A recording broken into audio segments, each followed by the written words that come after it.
Welcome to prime time debate. KCR మళ్ళీ రంగంలోకి దిగారు. తాను వస్తున్నా అంటూ సవాల్ చేశారు. దీంతో ఒక్కసారిగా కాంగ్రెస్ నేతలు రియాక్ట్ అయ్యారు. అటు ఎంపీ చామల కిరణ్, అద్దంకి దయాకర్, పిసిసి ప్రధాన కార్యదర్శి, వీళ్ళే కాదు ఏకంగా సీఎం రేవంత్ రెడ్డి కూడా రంగంలోకి దిగారు. కేసీఆర్ కామెంట్స్పై ప్రతి సవాల్ చేశారు. ప్రస్తుతం రవీంద్ర భారతిలో గద్దర్ జయంతి వేడుకల్లో సీఎం రేవంత్ రెడ్డి మాట్లాడుతున్నారు. అది చూద్దాం. చూసిన తర్వాత మనం డిబేట్లోకి వెళ్దాం. రాష్ట్ర టూరిజం మరియు సాంస్కృతిక శాఖ గౌరవ మంత్రివర్యులు శ్రీ జూపల్లి కృష్ణారావు గారికి, అలాగే గౌరవ మంత్రివర్యులు ట్రాన్స్పోర్ట్ శ్రీ పొన్నం ప్రభాకర్ సార్ గారికి, వేదికపై ఉన్న గోరెట్టి వెంకన్న గారికి, ఎమ్మెల్సీ గంటా చక్రపాణి సార్కి, ప్రొఫెసర్ గంటా చక్రపాణి సార్కి, అల్లం నారాయణ సార్కి, పాశం యాదగిరి అంకుల్కి, కంచా ఎలాయ్ సార్కి, డాక్టర్ కె శ్రీనివాస్ గారికి, పెద్దలు మాధవరావు గారు సార్కి, వారందరికీ సుపరిచితమే. వారి సేవలు యావత్ భారతదేశం అందరికీ తెలుసు. రైట్. గద్దర్ జయంతి సభలో రేవంత్ రెడ్డి పాల్గొన్నారు. మరి కాసేపట్లో ఆయన అక్కడ కూడా రియాక్ట్ కాబోతున్నారు. కేసీఆర్కి కౌంటర్ ఇచ్చేందుకు రెడీ అవుతున్నారు. ఇప్పటికే ఒక దఫా ఆయన కౌంటర్ ఇచ్చారు. అటు గద్దర్ జయంతి సాక్షిగా కూడా మరొకసారి కేసీఆర్ని కౌంటర్ చేసే అవకాశం కనిపిస్తుంది సీఎం రేవంత్ రెడ్డి. ఇంతకీ కేసీఆర్ దాదాపు 14 నెలల తర్వాత, అంటే అధికారం కోల్పోయి కాంగ్రెస్ అధికారంలోకి వచ్చిన 14 నెలల తర్వాత, అంటే మధ్యలో 1-2 సార్లు మాట్లాడినప్పటికీ ఇంత ఘాటుగా, ఇంత సీరియస్గా కేసీఆర్ ఎప్పుడు రియాక్ట్ కాలేదు. పార్లమెంట్ ఎన్నికల సందర్భంగా రాజకీయ సభల్లో పాల్గొన్నారు, విమర్శలు చేశారు. అయితే కార్యకర్తలతో, జహీరాబాద్కు చెందిన కొంతమంది బీఆర్ఎస్ కార్యకర్తలు వచ్చారు. వారిని ఉద్దేశించి మాట్లాడుతూ ఇప్పటి ప్రభుత్వంపై కేసీఆర్ చాలా సీరియస్గా రియాక్ట్ అయ్యారు. దానికి కౌంటర్ కూడా పడింది. సీఎం రేవంత్ రెడ్డి అంతకు ధీటుగా కౌంటర్ ఇచ్చారు. ఈ రకంగా బీఆర్ఎస్ కాంగ్రెస్ల మధ్య ఒక్కసారిగా మళ్ళీ రాజకీయ వేడి అనేది రాజుకుంది. కేసీఆర్ ఏమన్నారు ఫామ్ హౌస్లో, ఇటు రేవంత్ రెడ్డి ఏ రకంగా రియాక్ట్ అయ్యారో ఒకసారి చూద్దాం. అదే కథ. తెలంగాణలో గట్టిగా ఉంటే అనుకున్న కాంగ్రెస్ నాయకులు ఏ సమస్య లేదు మాదే ఉంటామంటే ఎందుకు కలుపు అందరితో ఏమాత్రం ఏర్పడుతుంది? మనోళ్ళ యొక్క తెలివి తక్కువతనము, బలహీనతనే మనల్ని జబర్దస్తి కోసమై ఆందోళన పెడతారు. ఆ కోస 60 ఏళ్ళు అనుభవించినాము. ఏం కోస నాకు అర్థం కాదు. లేక కాదు కదా. కరెంట్కి ఏం కోసపడ్డావు? ఏం పరస్కారం మనతో? బట్టలు ఆరేయాలంటాడు, ఇంకోటి అంటాడు. జోకులు మన మీద. కరెంట్ కావచ్చు తెచ్చుకున్నాం. 24 గంటలు కరెంట్ తెచ్చుకున్నాం. ఏమైనా ప్రాజెక్టు చెరువు కింద నీళ్ళు తీసుకుంటే బంద్ చేసినాం. నీటి తీరువ రద్దు చేసినాం. అట్లా ఎన్నో సదుపాయాలు చేసుకున్నాం రైతులకు. కొడతానంట, బలంగా కొడతాడంట. సరిగ్గా నిలబడేది నేర్చుకోని ఆయన కట్టె లేకుండా. నీ పరిస్థితి ఎట్లుందో తెలంగాణ సమాజానికి తెలియదా? నువ్వు తూగుతున్నావా, సోగుతున్నావా, నువ్వు నిలబడగలిగే పరిస్థితిలో ఉన్నవా? ఆయన బలంగా కొడతాడంట, ఆయన లేచి వస్తాడంట. సోషల్ మీడియాలో నాకు ఆయనకు పోటీ పెడతానంట. ఆయనకు లైక్లు ఎక్కువ వచ్చినాయంట టిక్టాక్లో. 10 ఏళ్ళు ముఖ్యమంత్రి చేసినోడు, కేంద్ర మంత్రి చేసినోడు ఇవాళ టిక్టాక్లో కేసీఆర్కు రేవంత్ రెడ్డికి పోటీ పెడితే ఆయనకు లైక్లు ఎక్కువ వచ్చినాయంటే నాకు తక్కువ వచ్చినాయంటే ఇవాళ వాళ్ళ కార్యకర్తలతో మాట్లాడుతున్నాను. నేను అడగదలుచుకున్నా, ఆ మధ్యలో బాలీవుడ్లో కూడా సల్మాన్ ఖాన్కు, రాఖీ సావంత్కు కూడా టిక్టాక్లో పెడితే రాఖీ సావంత్కి ఎక్కువ లైకులు వచ్చినాయి. అంత మాత్రాన ఆమె సల్మాన్ ఖాన్ కంటే గొప్ప నటుడు, నటురాలు అనేవారని అనుకుంటారా? ఇవాళ చివరికి ప్రజలు తిరస్కరించి, ప్రజలు డిపాజిట్లు జప్తు చేస్తే ముఖం జల్లక ఫామ్ హౌస్లో వండుకున్న చంద్రశేఖరరావు సోషల్ మీడియా టిక్టాక్లో నాకు లైక్లు వచ్చినాయని చెప్పుకునే పరిస్థితికి వచ్చిందంటే ఆయన మానసిక పరిస్థితి ఎట్లుందో తెలంగాణ సమాజం అర్థం చేసుకుంటుంది. రైట్. మొత్తానికి మరొక్కసారి కేసీఆర్ మాటలు తూటాల్లా పేలాయి. దాంతో సీఎం రేవంత్ రెడ్డి అంతకంటే గట్టిగా కౌంటర్ ఇచ్చారు. ఆయన ఏకంగా ఇటీవల అంటే కాంగ్రెస్ అకౌంట్లోనే పెట్టారు పోల్, ఫామ్ హౌస్ పాలన బాగుందా, ప్రజాపాలన బాగుందా అంటూ. ఆ పోల్లో ఫామ్ హౌస్ పాలన బాగుందంటూ 70% మంది స్పందించారు. ప్రజాపాలన బాగుందని కేవలం 30% మంది రియాక్ట్ అయ్యారు. దీన్ని ఉద్దేశించే రేవంత్ రెడ్డి ఇప్పుడు మాట్లాడారు అదే మాట. అద్దంకి దయాకర్ కాంగ్రెస్ పార్టీ ప్రధాన కార్యదర్శి మనకు లైవ్లో అందుబాటులో ఉన్నారు. స్టూడియోలో బీఆర్ఎస్ పార్టీ నేత విజయ్ కూడా మనకు లైవ్లో అందుబాటులో ఉన్నారు. ముందు దయాకర్ గారితో మాట్లాడదాం. దయాకర్ గారు, చాలా రోజుల తర్వాత మీరు ఎప్పుడెప్పుడు బయటకు వస్తారా అని చూస్తున్నారు. అందరూ ఆహ్వానిస్తున్నారు అసెంబ్లీకి రమ్మని కూడా చాలా రోజుల నుంచి కేసీఆర్ని. మొత్తానికి రియాక్ట్ అయ్యారు, కొంచెం గట్టిగానే బాంబు పేల్చారు. నేను గంభీరంగా మౌనంగా ఈ ప్రభుత్వాన్ని చూస్తున్నా, కొడితే దెబ్బ మామూలుగా ఉండదన్నారు. ఎక్కడి ప్రాజెక్టులు అక్కడనే ఉన్నాయి, ఎండబెడుతున్నారు. నమ్మి ఓట్లు వేస్తే గుణపాఠం చెప్పారు. తులం బంగారం అన్నారు, వడ్డానం అన్నారు. ప్రజలు నమ్మి ఓట్లు వేసి బావిలో పడ్డారు. ఒక్క పథకం కూడా అమలు కావట్లేదు సరిగ్గా. రైతు బీమాతో ఎంతోమందికి గతంలో మేలు జరిగింది. రైతు బంధు ఇప్పుడు లేదు, ఇవ్వట్లేదు, లాభం లేదు, ప్రత్యక్ష పోరాటం చేయాల్సిందే అంటూ కేసీఆర్ రియాక్ట్ అయ్యారు. దానికి కౌంటర్ కూడా చామల కిరణ్, మీరు కూడా ఆల్రెడీ రియాక్ట్ అయ్యారు. ఇప్పటికే రేవంత్ రెడ్డి గారు రియాక్ట్ అయ్యారు. ఎలా చూస్తున్నారు అంటే కేసీఆర్ని రమ్మన్నారు, వచ్చాడు, మిమ్మల్ని విమర్శించాడు. దానికి వ్యక్తిగతంగా నువ్వు తూగుతున్నావా ఊగుతున్నావా అంటూ కూడా రేవంత్ రెడ్డి గారు మాట్లాడారు, మనం విన్నాం. అంటే ఏంటి కేసీఆర్ రంగంలోకి వచ్చే అవకాశం మీకు కనిపిస్తుందా? ఇక గుడ్ ఈవినింగ్ కళ్యాణ్ గారు. అయితే ఒకటేమో మంచిదే, ఏంటిది వస్తున్నా అన్నాడు, రానాయన అన్నాం. నేనైనా ముఖ్యమంత్రి గారైనా మా కిరణ్ అయినా ఇంకెవరైనా సరే. అయితే ఒకటి, నేను కొడితే దెబ్బ మామూలుగా ఉండదు అన్నాడు. అంటే ఎట్లా కొడతాడో ఏమి కొడతాడో అది కూడా చూడాలని ఉన్నది మాకు కూడా. మేము కూడా వెయిటింగ్ అని అంటున్నాం ఇక్కడ, నువ్వు రా అని చెప్పి. ఎందుకు? ఇది ప్రజల కోసం మనం చేయాల్సిన బాధ్యత. ఎందుకంటే ఎవరైనా సరే మాకంటే పదవులు లేవు, అధికారం లేదు, ప్రజల సొమ్ము మేమేం రూపాయి తీసుకోవట్లేదు, జీతం కూడా తీసుకోవట్లేదు. కాబట్టి మేము కొట్లాడతాం. మూమెంట్లో కొట్లాడినాం, ఆయన అధికారం ఉన్నప్పుడు కొట్లాడినాం, ఇప్పుడు కూడా అధికారంలో మేమున్నా కూడా కొట్లాడతాం. కానీ ఇక్కడ ఒకటి ఏంటంటే, ఈ ఒక సంవత్సరం ఎందుకు రాలేదో కూడా చెప్పిరా, కాదనిలేము. లేదంటే చెప్పకున్నారా. మా ముఖ్యమంత్రి గారు అయితే అసెంబ్లీకి వస్తే ఆడ మాట్లాడుకుందాం అని అంటుంటే, అసెంబ్లీకి వస్తాడో ఓన్లీ పబ్లిక్ మీటింగ్లకు వస్తాడో తెలియదు. ఎందుకంటే అసెంబ్లీకి వస్తే అసలు పోరాటం జరిపేది అక్కడ, ప్రజల కోసం కొట్లాడేది అక్కడ, ప్రజలు మనల్ని గెలిపించింది అక్కడ, ప్రజలు మనకు హోదా ఇచ్చింది అక్కడ. కాబట్టి వస్తే మంచిది. కానీ ఇప్పుడు అన్డెమోక్రటిక్ వర్డ్ ఏంటిది? నేను కొడితే మామూలుగా ఉండదు అని అంటే కొట్టడానికి ఏమున్నది? కొట్టడానికి ఏముండదు. అది విపక్షంకు, అధికార పక్షంకు, విపక్షం కొట్టడానికి ఏముండదు. అంటే కొట్టడం అంటే నువ్వు కూల్చడం అన్నట్ట, లేకపోతే ఏమనుకోవాలి? నేను కొడితే మామూలుగా ఉండదు అని అంటే నువ్వు ప్రశ్నించాలి, ప్రజాస్వామికంగా ప్రజల తరఫున గొంతెత్తి మాట్లాడాలి, ప్రజల కోసం సమస్యలు వస్తే పోవాలి. మేము ఎట్లా పోతున్నామో మీరు అట్నే పోవాల్సిన అవసరం ఉంటుంది. ఒకవేళ నువ్వు కొడతాము అని అంటే ఇక్కడ కొట్టించుకోవడానికి ఎవరు సిద్ధంగా లేదు, మళ్ళీ తిరగబడతారు అనే విషయం కూడా గుర్తుపెట్టుకుంటే మంచిది. నువ్వే కొట్టంగా లేనిది కాంగ్రెస్ కొట్టలేదు అనుకోవడం అయితే నా దృష్టిలో అది ఏమనాలి, దాన్ని కరెక్ట్ పదం, అదొక అవివేకమైన స్టేట్మెంట్గానే చూడాలి. ఎందుకంటే ఎంతసేపటికి అధికారం పోయిన కాంక్ష తప్పితే, మళ్ళీ రావాలనే కాంక్ష తప్పితే, ప్రజల కోసం కొట్లాడాలనే తపన లేకపోవడం బీఆర్ఎస్ నాయకులు ఆత్మపరిశీలన చేసుకోవాలి. ఈ యొక్క చేసినాటి మీద విమర్శలు, మీరు చేయకుండా ఉన్న వాటి మీద మేము మాట్లాడితే గత ప్రభుత్వంలో చేసినాటి మీద అంటారు.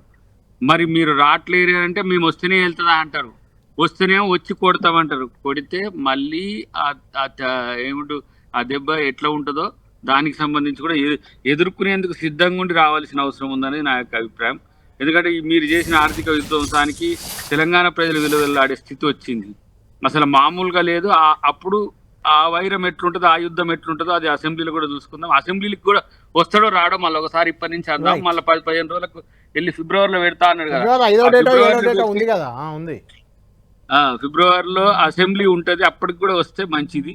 రాకున్నా ఇక ఎట్లా ఉన్నా కొట్లాట, ఆయన కొట్లాడతానికి మేము కూడా రెడీగా ఉంటాం. రైట్. విజయ్ గారు, ఏంటి కొడితే మామూలుగా ఉండదంటే దెబ్బ కొడతారా అని దయాకర్ గారు అడుగుతున్నారు. కొట్టేది ఏంది, దెబ్బలా లేదంటే ప్రభుత్వ వ్యతిరేకతను ప్రజల్లోకి తీసుకెళ్ళి వాళ్ళని ఇబ్బంది పెడతారా, ఏం చేయబోతున్నారు అనేది ఒక పాయింట్. రెండోది, కేసీఆర్ గారు వచ్చి మాట్లాడి వెళ్ళిపోతుంటారు, ఆయన చేతల్లో ఏముండదు అనే ఒక విమర్శ కూడా చాలామందిలో ఉంది. చాలామంది అంటున్నారు ఇప్పటికే. రేవంత్ రెడ్డి అయితే ఇంకా గట్టిగా రియాక్ట్ అయ్యారు.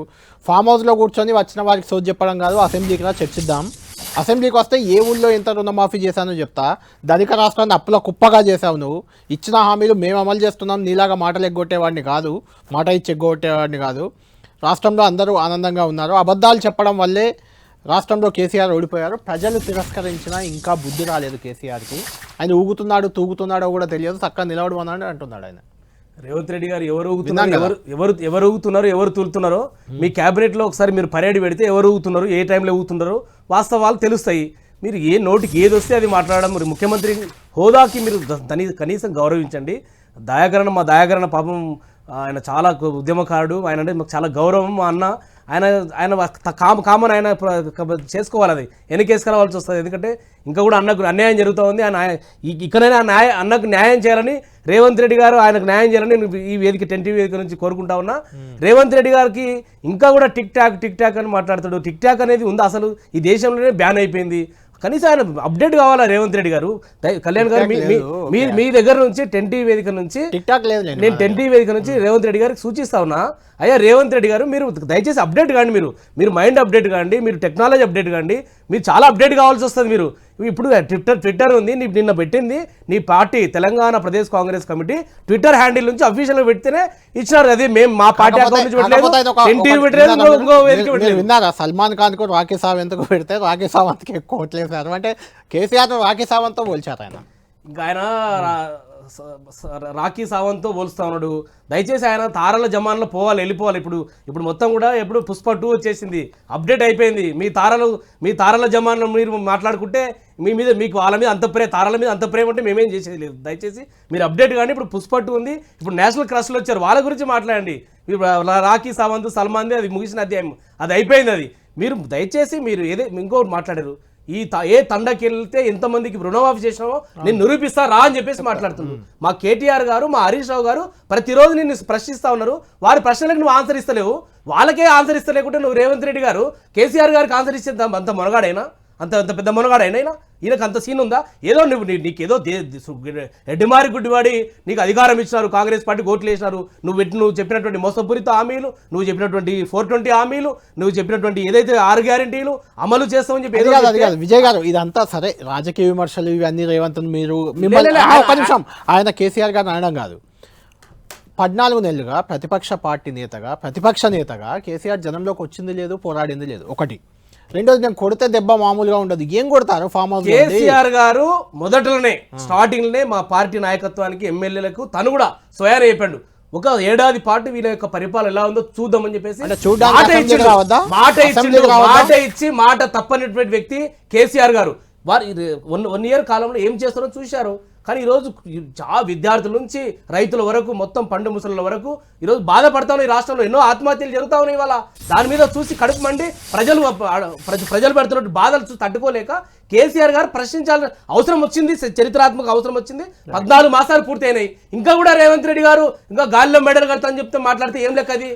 రైట్. దయాకర్ గారు, అంటే 14 నెలల సమయంలో మీరు ఇచ్చిన హామీలు నెరవేర్చలేదు, ప్రజల్లో తిరుగుబాటు వచ్చింది, ఇక వాళ్ళతో కలిసి వస్తాను అని కేసీఆర్ గారిని రేవంత్ రెడ్డి గారి జీవిత లక్ష్యం ఏంటంటే కేసీఆర్ గారిని అసెంబ్లీకి ఎట్లా రప్పియాలనే తప్ప ఈయనకి హామీలు ఎట్లా అమలు చేయాలని లేదు. ఈయనకు దానికోసం ముఖ్యమంత్రి నీ జీవితాశయం అయిపోయింది కేసీఆర్ గారు అసెంబ్లీకి రప్పియడం. అది అంటే ప్రతిపక్ష నేత అసెంబ్లీకి వస్తే రాలేదని ఎవరన్నారు? వస్తారు, ఖచ్చితంగా వస్తారు. కేసీఆర్ గారి యొక్క దెబ్బ ఎట్లుంటుందో మీరు చూస్తారు. దెబ్బ అంటే ఏదో మీ రేవంత్ రెడ్డి లెక్కల వీధి రౌడీ మాటలు మాట్లాడారు కేసీఆర్ గారు. అసెంబ్లీలోనే ప్రజాస్వామ్యబద్ధంగానే దెబ్బ కొడతారు. Right, okay. దయాకర్ గారు, అంటే కొట్టడం కాదు అని విజయ్ చెప్తుంది. ఇప్పుడు మా దగ్గర నుంచే విజయ్ టిఆర్ఎస్ పార్టీకి పోయిండు, కాంగ్రెస్ పార్టీకి ఎంత చేసిండో నాకు తెలుసు, తెలంగాణ ఉద్యమంలో ఎట్లా పనిచేసిండో నాకు తెలుసు. ఒక రకంగా అక్కడికి పోయినాక అవకాశం వస్తుందని రాలేదు, అది వేరే విషయం, రేపు రావచ్చు కాక. కానీ ఇక్కడ కాంగ్రెస్ పార్టీలో ఎట్లా సిస్టమ్ ఉంటుందో, కాంగ్రెస్ పార్టీలో ఏ రకమైన పరిపాలన ఉంటుందో, నాకంటే మనోడు సీనియర్ కాంగ్రెస్ పార్టీలో, నాకంటే ముందు నుంచి యూత్ కాంగ్రెస్ కంటే ముందు నుంచి ఆయన పనిచేసిన. ఇక్కడ ఎవరు ఇష్టానుసారంగా వ్యవహరించడానికి పార్టీ ఒప్పుకోదనే విషయం మిత్రునికి తెలుసు. రెండవది, కేసీఆర్ గారు రావడాన్ని ఎవ్వరు వ్యతిరేకించరు, ఎందుకంటే ఆయన బాధ్యత ఉంది. అక్కడ బాధ్యతను ఆయన దాన్ని డామినెంట్గా చేస్తామనే ఆలోచనతో ఉన్నాడు కాబట్టి ఇప్పుడు ప్రశ్న వస్తుంది. ప్రధానమైన అంశం మీరు అడిగిండ్రు 1 year రాలేదు, 14 నెలలు రాలేదు. లేదు, అసెంబ్లీకి రారు. అసెంబ్లీకి రాకున్నా ఆయన పార్టీ అధ్యక్షునిగా మాట్లాడే హక్కు ఉన్నది. కానీ ఏ సందర్భంలో కూడా రాజకీయ ప్రయోజనాల కొరకు మాట్లాడుతున్నాడు తప్పితే ప్రజా ప్రయోజనాల కొరకు లేదు. ఫర్ ఎగ్జాంపుల్ ఇప్పుడు తక్షణమే ఎన్నికలు లేవు, ఇంకా 4 సంవత్సరాలు, మీకు 3.5 years ప్రజలు మ్యాండేట్ ఇచ్చినారు. ఇప్పుడేం రాజకీయాలు ఉన్నాయి? ప్రజల సమస్య గురించి మాట్లాడుతున్నారు కేసీఆర్ గారు. ఇప్పుడు రేపేం ఎలక్షన్స్ లేవు కదన్నా, రేపే కౌన్సిల్ ఎలక్షన్స్ మ్యాండేటరీ కాదు. లోకల్ బాడీ ఎలక్షన్స్ ఉన్నాయి విజయ్. లోకల్ బాడీ ఎలక్షన్స్ లో మళ్ళీ ఇప్పుడు ఎంపీల మాదిరిగా పెర్ఫార్మెన్స్ ఉండొద్దని ఇప్పుడు ఇంకో నెగిటివ్ పోయింది. మీకు ఏంటంటే మీరు ఇంత బలంగా కొట్లాడుతుండ్రు కేటీఆర్ గారు, హరీష్ రావు గారు అని మీరు అనుకుంటున్న పరిస్థితుల్లో మీరు 3 ఎమ్మెల్సీల విషయంలో మీకు స్పష్టత లేదు, కంటెస్ట్ చేస్తలేరు. దాన్ని ఫస్ట్ రికలెక్ట్ చేసుకోండి, ఆత్మపరిశీలన చేసుకోండి. ఎందుకు మళ్ళీ దీన్ని కాకుండా లోకల్ బాడీ ఎలక్షన్స్ లో మనం దిమ్మ తిరిగేది ఇవ్వాలనేది ఒక చర్చ వస్తున్నది. సరే, మీరు అన్నట్టుగా అసెంబ్లీ ఎలక్షన్స్ 3 సంవత్సరాలు ఉండొచ్చు, 4 సంవత్సరాలు ఉండొచ్చు. కానీ ఇక్కడ ప్రజాక్షేత్రంలో ప్రజల కోసం పోరాటం చేస్తే ఆహ్వానిస్తాం. కానీ ఇప్పుడు ఆయన అన్నది కొడతాం, నా దెబ్బెట్టుంటుంది అనేది ఏంటంటే వేరే రకంగా పోయింది. మీరు మంచిగా చూడండి ఒకసారి ఆయన స్టేట్మెంట్స్ను. నేను కాంగ్రెస్ వాళ్ళకి నేను బయటకు వెళ్తే ఏమవుతుందో తెలుసు, వాళ్ళు నాకు రుచి చూసిన వాళ్ళే అని ఇట్లా అంటున్న పరిస్థితి ఉన్నది.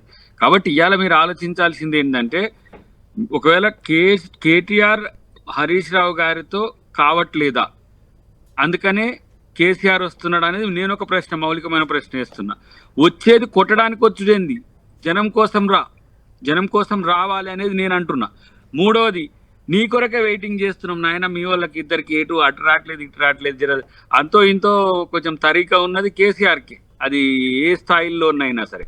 కాబట్టి రేవంత్ రెడ్డి గారు కూడా గౌరవప్రదంగానే హౌస్లో కూడా రావాలని ఇన్వైట్ చేసింది ఇందుకోసమే. నేను కొడతామని వచ్చినా లేదంటే ఇంకో తిరిగి వచ్చినా దేనికైనా మేము సిద్ధమని చెప్పే ప్రయత్నం అయితే కాంగ్రెస్ శ్రేణులన్నీ చేస్తున్నాయి. రైట్ విజయ్ గారు, అంటే వాళ్ళు కూడా కేసీఆర్ రావాలి, ప్రతిపక్ష నాయకుడిగా పోరాడాలి, ప్రజల సమస్యలపై అసెంబ్లీలో కూడా మమ్మల్ని నిలదీయాలని రేవంత్ రెడ్డి గారే కోరుకుంటున్నారు కదా. మీకేంటి, రావచ్చు కదా, వచ్చేయచ్చు. 100% కేసీఆర్ గారు తన యొక్క ప్రజాస్వామ్యబద్ధంగా తన యొక్క బాధ్యతని ఈ ప్రజల కోసం నెరవేరుస్తాడు. లోకల్ బాడీ ఎన్నికలు వస్తున్నాయి కాబట్టి రేవంత్ రెడ్డి గారు కూడా ఇంతకుముందు ఒక సభలో మాట్లాడుతున్నారు, లోకల్ బాడీలో మనమే గెలవాలి, మెజారిటీ సీట్లు అని కూడా ఆయన చెప్పారు. అంటే వాటి కోసమే కేసీఆర్ దిగుతున్నారా మళ్ళీ రంగంలోకి? నిజంగా రేవంత్ రెడ్డి గారికి దమ్ముంటే, నేను చాలా పెద్ద స్టేట్మెంట్ ఇష్యూ చేస్తున్నా, 42% బీసీలకు రిజర్వేషన్లు ఇస్తామని కామారెడ్డి బీసీ డిక్లరేషన్లో కర్ణాటక ముఖ్యమంత్రి సిద్ధరామయ్య గారిని తీసుకొచ్చి హామీ ఇచ్చినటువంటి పార్టీ కాంగ్రెస్ పార్టీ ఈరోజు ప్రభుత్వంలో ఉన్నారు. 42% బీసీలకు రిజర్వేషన్లు స్థానిక సంస్థల ఎన్నికల్లో చట్టబద్ధత కల్పించి ఎన్నికలకు దమ్ముంటే ఎన్నికలకు రండి అని చెప్పేసి మేమే సవాల్ చేస్తాను వీళ్ళ కాంగ్రెస్ పార్టీని. ఎన్నికలు పెట్టే దమ్ము లేక ఆ రిపోర్ట్ ఈ రిపోర్ట్ అని చెప్పేసి అసెంబ్లీ అని చెప్పేసి ఢిల్లీకి పంపించి ఇది కేంద్ర ప్రభుత్వం ఒప్పుకోవాలి కాబట్టి ఇప్పుడు బీసీ రిజర్వేషన్ అమలు చేసే పరిస్థితి లేదు కాబట్టి అక్కడ నుంచి ఆదేశాలు వచ్చే వరకు పార్లమెంట్లో చట్టం వరకు వెయిట్ చేస్తామని తప్పించుకునేటువంటి ప్రయత్నం చేస్తామని తప్ప ఈ ప్రభుత్వానికి కాంగ్రెస్ పార్టీకి స్థానిక ఎన్నికలని 42% బీసీలకు రిజర్వేషన్లు అమలు చేసి ఎన్నికలు ఫేస్ చేసేటువంటి దమ్ము లేదు. ఏ గ్రామంకి వెళ్ళినా కాంగ్రెస్ ఎమ్మెల్యేలని, కాంగ్రెస్ మంత్రులని, కాంగ్రెస్ నాయకులని నిలదీస్తా ఉన్నారు. దానికి తార్కాణమే మన 3 రోజుల పాటు జరిగినట్టు గ్రామ సభలే. తెలంగాణ మొత్తం కూడా ఏ రకంగా ప్రశ్నించిందో, ఏ రకంగా ప్రశ్నించారో వాళ్ళకు కూడా తెలుసు. అది అధికారులకు, కాంగ్రెస్ ఎమ్మెల్యేలకు, మంత్రులు ఏ గ్రామాన్ని కూడా వాళ్ళు వెళ్ళి మాట్లాడే పరిస్థితి లేదు. వాళ్ళు ఇచ్చినటువంటి అడ్డగోలు హామీలతో అధికారులకు వచ్చి ఇవాళ ఏ ప్రజలకు ఇచ్చినటువంటి ఏ హామీని నెరవేర్చేటువంటి పరిస్థితి లేదు. ఇవాళ ఒక్కొక్క రైతుకి 17,500 రూపాయలు ఈ రైతు భరోసా పేరు మీద వాళ్ళు బాకీ ఉన్నారు. ఇవాళ కాంగ్రెస్ ప్రభుత్వము, రేవంత్ రెడ్డి గారు ఫస్ట్ మీరు ఇచ్చినటువంటి హామీని అమలు చేసి రైతులకు రైతు భరోసాని పూర్తి చేసి, రైతు రుణమాఫీని 2 లక్షలు పూర్తి స్థాయిలో రైతు రుణమాఫీని పూర్తి చేసి, అదేవిధంగా ఇందిరమ్మ ఇండ్లనిచ్చి, రేషన్ కార్డులనిచ్చి, మీరు ఏం మాట్లాడతారన్న దయాకరణ, మీరు చాలా ప్రజాస్వామ్యబద్ధ వ్యక్తులు, నాకు తెలుసు, బాగా తెలుసు. మీ మనసు కూడా ఇంటర్నల్గా ఒప్పుకోవట్లేదు. రేవంత్ రెడ్డి గారు ఎన్ని అబద్ధాలు మాట్లాడతారు. కొడంగల్లో ఇనాగ్రేట్ చేస్తూ 15 నిమిషాల్లో 2 మాటలు మాట్లాడతాడు. ఈ నెల 26వ తారీఖు రాత్రి 12 గంటల తర్వాత టికా టికా అట్టక అట్టక అట్టక పడతాయని చెప్పిండు. ఎడబడ్డాయన్న ఈ రాష్ట్రంలో 591 మండలాలు, మండలానికి ఒక గ్రామమే కాంగ్రెస్ పార్టీ కొట్టేసిందన్న. ఎందుకు ఎట్లేరన్నా? ఏం పాపం చేశారన్నా తెలంగాణ ప్రజలు? Right. ఎందుకు అమలు చేస్తలేరన్నా? ఎందుకు రైతు భరోసా ఇస్తలేరన్నా? ఎందుకు రైతు రుణమాఫీ చేస్తలేరన్నా? ఎందుకు ఇందిరమ్మ ఇండ్లు ఇస్తలేరన్నా? ఎందుకు రేషన్ కార్డులు ఇస్తలేరన్నా? ఏం పాపం చేసిందన్న తెలంగాణ? దీనికోసం మన కాంగ్రెస్ ఈయన మనగాడు చెప్తుండ్రు, రేవంత్ రెడ్డి మోసం చేసిండు, మాయమాటలు చెప్పిండు ప్రజలకు అన్నాడు. ఈయన మాయమాటలు చెప్పిండు, మాయమాటలు చెప్పి అధికారంలోకి వచ్చిండు. ఎందుకు అమలు చేయడం లేదు రేవంత్ రెడ్డిని? దయాకర్ గారు, అంటే ప్రజలకు ఇచ్చిన హామీలన్నీ నెరవేర్చలేదు కాబట్టి ప్రజల్లో ఒక రకమైన తిరుగుబాటు వచ్చింది, వ్యతిరేకత వచ్చింది కాబట్టి నేను వస్తున్నా అనేది కేసీఆర్ వెర్షన్ ఒకటి. రెండోది 42% బీసీ రిజర్వేషన్ అనేది నిజంగా పెట్టి అది అమలు చేసి ఎన్నికలకు వెళ్తారా, లేకుంటే ఈ ఎన్నికలకు దానికి సంబంధం లేదా? మరి లోకల్ బాడీ ఎన్నికలకి ఇప్పుడు ఒకటి రెండు మౌలికమైన ప్రశ్నలు. ఎందుకు ఇవన్నీ కూడా మీరు చేయడానికి వెనకబడుతున్నారు అని అంటే, ఒకటి ప్రధానమైనది ఆర్థిక అంశాలు అనేది అందరికీ తెలుసు. కేసీఆర్ గారు బయటకు వస్తే ఎందుకు సార్ మీరు 7 లక్షల కోట్ల అప్పు చేసిందని అడుగుదాం మనం అందరం కూడా. నువ్వు అలా అప్పులు చేయకపోతే ఇలా కొంచెం సుభిక్షంగా ఉంటే మంచిగా చేద్దాం కదా అని అడుగుదాం. రెండవది 42% బీసీ రిజర్వేషన్ బిల్లు అనేది ఈ మధ్యనే జస్టిస్ ఈశ్వరరావు గారు ఒక ముసాయిదా కూడా తయారు చేసింది. ఆ మీటింగ్ కి నేను కూడా వెళ్ళిన, దాని ఇన్పుట్స్ అధిష్టానానికి కూడా ఇచ్చినాం. దాని విషయంలో చట్టం చేయడానికి ఇప్పుడు వచ్చే చట్టసభ ఏదైతే ఇప్పుడు నెక్స్ట్ అసెంబ్లీ ఉందో దాంట్లోనే మాక్సిమం గా బిల్ రావడానికి అవకాశం ఉంది. కాబట్టి దానికి సంబంధించిన వాటి విషయంలో లా డిపార్ట్మెంట్ కానీ ప్రభుత్వం కానీ చాలా కేటగిరికల్ గా ఉంది. కాబట్టి మేము ఇచ్చిన మాటను తప్పిపోవడానికి కాకుండా ఉండడానికి ఏంటంటే, మళ్ళీ సైంటిఫిక్ అప్రోచ్ లేకుంటే మళ్ళీ ఎవరో కోట్లు వేస్తారు. రేపు ఏదైతే బీసీ మన జనగణన కులగణన జరిగిందో దానికి సంబంధించి బీసీలు అది క్లారిటీ వచ్చేదాకా లోకల్ బాడీ ఎన్నికలు వాయిదా వేస్తారా, లేకుంటే లోకల్ బాడీ ఎన్నికలకి వెళ్తుందా? లోకల్ బాడీస్ కూడా వీటితోనే రిలేట్ అయి ఉన్నది. లోకల్ బాడీస్ పెట్టడం కూడా జనగణన రిపోర్ట్ మనకు ఫిబ్రవరిలో రావడానికి అవకాశం ఉంది. కాబట్టి ఫిబ్రవరిలో జరిగే బడ్జెట్ సమావేశాలు ఏవైతే ఉన్నాయో, బడ్జెట్ సమావేశాల అనంతరం ఈ బిల్ తో పాటు ఇంకా వర్గీకరణ బిల్ కూడా ఉండే అవకాశం ఉంటది. వీటిని అయిపోయినాకనే మనం లోకల్ బాడీస్ కు ఉండే అవకాశం ఉంటది. ఏప్రిల్ మే నెలలో ఉండొచ్చు టెంటేటివ్లీ నేను అనుకుంటున్నా. ఎందుకంటే ఉన్న సమయాన్ని సందర్భాన్ని పడితే మార్చిలో మనకు ఈ 3 టీచర్స్ గ్రాడ్యుయేట్స్ ఎమ్మెల్సీస్ అయిన తర్వాత ఎమ్మెల్యే ఎమ్మెల్సీస్ ఉంటాయి. ఇవి 31st వరకు అయిపోయిన తర్వాత నెక్స్ట్ ప్రాసెస్ లో వీటిని మనం బిల్స్ పెట్టుకున్నాకనే లోకల్ బాడీకి పోవాలని ప్రభుత్వం అంచనాగా ఉంది. అంటే ఫైనల్ గా అసెంబ్లీ ఎన్నికల్లో బీఆర్ఎస్ ఓడిపోయింది, పార్లమెంట్ ఎన్నికల్లో అయితే 0 ఒక్క సీటు కూడా రాలేదు. ఇప్పుడు కేసీఆర్ రంగంలోకి దిగితే లోకల్ బాడీ ఎన్నికల్లో అంటే ప్రభుత్వంపై కూడా కొంత వ్యతిరేకత వచ్చిందని ఒక ఫీలర్ ఉంది కాబట్టి ఏమన్నా బీఆర్ఎస్ కు ప్రయోజనం ఉండే అవకాశం మీకు కనిపిస్తుందా? కాంగ్రెస్ హవానే ఉంటుందా? ఎలా ఉండబోతున్నాయి లోకల్ బాడీ ఎన్నికలు? సర్పంచ్ ఎన్నికలు అయితేనే కదా గుర్తులేనిది. ఎంపీటీసీ జెడ్పీసీకి సంబంధించి స్టిపులేటెడ్ ఇప్పుడు మనకు గ్రాంట్స్ కూడా వచ్చేవి ఉన్నాయి లోకల్ బాడీలో. అవును, సర్పంచ్ పెట్టుకుంటే మనకు గ్రాంట్ ఇన్ ఎయిడ్ మనకు అడ్వాంటేజ్ ఉంటుందని ఒక ఆలోచన ఉంది. ఎందుకంటే ఎంపీటీసీ జెడ్పీటీసీ మనం తర్వాతనే పెట్టుకోవచ్చు, లేదంటే 3 ఒకటేసారి పెట్టాలంటే మినిమం అంటే ఒక 45 days టైం ఉండాలి. సో అది ఇంకా ఎండాకాలం అయితే మంచిగా ఉంటుందని ఒక ఆలోచన కూడా ఉన్నట్టు నాకు సమాచారం. అంతే, అది కన్ఫర్మ్డ్ డేటా కాదు. కానీ ఎటొచ్చి బీసీ రిజర్వేషన్లు తేల్చకుండా ముందుకు పోవడానికి అవకాశం చాలా తక్కువ ఉంది. దాని మీదనే ప్రభుత్వం ఇప్పుడు బీసీ రివ్యూ మీటింగ్స్ కూడా బీసీకి సంబంధించి బీసీ బంద్తో పాటు చట్టం గురించి కూడా చర్చ జరిగింది. డెఫినెట్ గా బీసీల పట్ల కాంగ్రెస్ పార్టీకి ఉన్న కమిట్మెంట్ ఏందో మీరు ఆ చట్టం అప్పుడు మీరు కంపల్సరీ తెలుస్తుంది. కాబట్టి విజయ్కి ఆ క్యూరాసిటీ ఉండడాన్ని నేను ఆహ్వానిస్తున్నా, నేను స్వాగతం. ఎందుకంటే బీసీల కోసం సిద్ధరామయ్య గారు ఎంత కమిట్మెంట్ ఉన్న లీడరు, ఆయన ఇచ్చిన మాటను మేము కాదనలేము. అన్నిటికంటే ముఖ్యంగా బీసీల బిల్లు మీద ముసాయిదాను కూడా ఆల్రెడీ ఇగో ఇట్లా ఏది తమిళనాడు మోడల్ గురించి ఆలోచించినాము. తర్వాత ఇంకో రాష్ట్రంలో 80% దానికి రిజర్వేషన్లు ఉన్న స్టేట్ ఈశాన్య రాష్ట్రాలను ఆలోచించినాం. వాటి మీద క్లారిటీ వచ్చిన తర్వాత ప్రభుత్వం మళ్ళీ ఏదైనా మీరు మిస్టేక్ చేసి బిల్ పెట్టాం అనుకోండి, మీరు ఏమంటారు, ఇమ్మీడియట్ గా దీన్ని మిస్యూజ్ చేయడానికో దీన్ని డ్రాగ్ ఆన్ చేయడానికో ప్రభుత్వం చేసింది అనేది రాకుండా అన్ని విధాలుగా ఆలోచించి నిర్ణయం తీసుకుంటది. అది మాత్రం మీరు భవిష్యత్తులో మీరు చూస్తారు. అంతే. అంటే కేసీఆర్ రావడాన్ని అయితే మీరు స్వాగతిస్తున్నారు మొత్తానికి?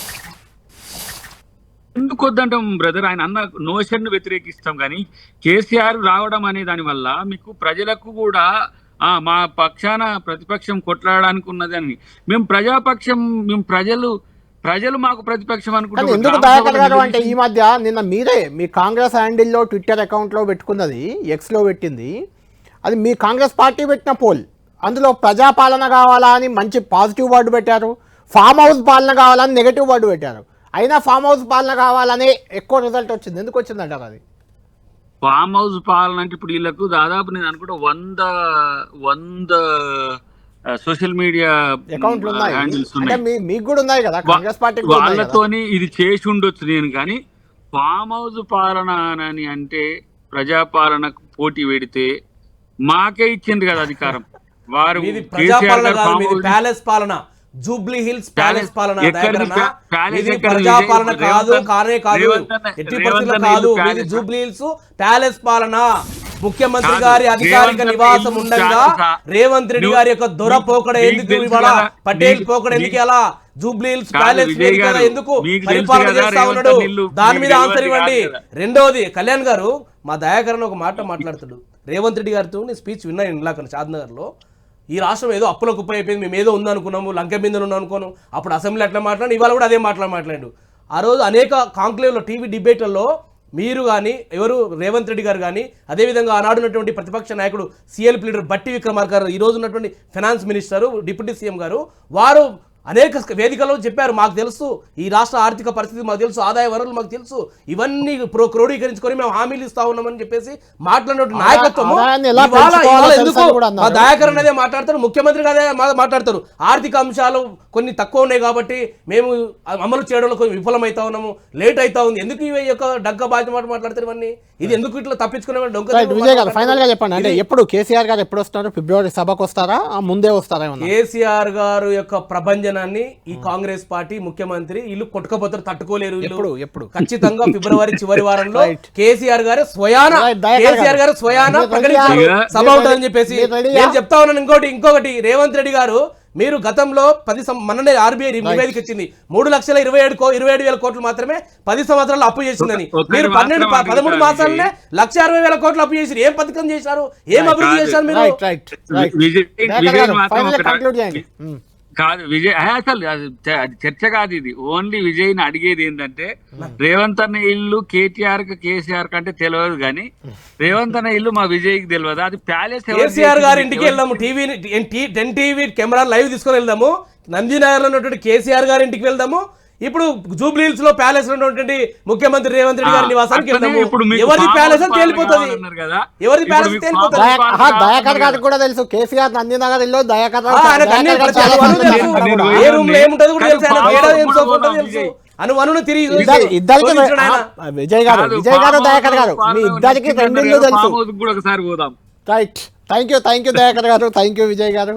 మొత్తానికి ఈ ఫామ్ హౌస్ పాలన బాగుందా, ప్రజాపాలన బాగుందా అనేది పోల్లో కొంచెం వ్యతిరేకత అయితే వచ్చింది. అది ఎందుకు వచ్చింది అనేది అంతర్గతంగా కూడా కాంగ్రెస్ పార్టీ చాలా సీరియస్గా తీసుకుంది. ఏదేమైనా కేసీఆర్ ఈరోజు వస్తుందా కాసుకోండి అంటూ చేసిన సవాల్ మాత్రం కాంగ్రెస్ పార్టీలో కొంచెం కలకలం రేపిందని చెప్పుకోవచ్చు. కాంగ్రెస్ నేతలంతా గట్టిగానే రియాక్ట్ అయ్యారు. సీఎం రేవంత్తో సహా మిగిలిన వాళ్ళంతా కూడా కేసీఆర్పై ఒక రకంగా దండయాత్ర కేసీఆర్ చేస్తా అని అంటే కాంగ్రెస్ వాళ్ళు ఆల్రెడీ మొదలుపెట్టారు. చూడాలి ఈ దండయాత్ర ఎక్కడి వరకు వెళ్తుంది. కాంగ్రెస్పై కేసీఆర్ మాటలు, కేసీఆర్పై కాంగ్రెస్ తూటాలు ఏ రకంగా ముందు సాగబోతున్నాయి అనేది మనం చూడాలి. ఇది ప్రైమ్ టైం డిబేట్.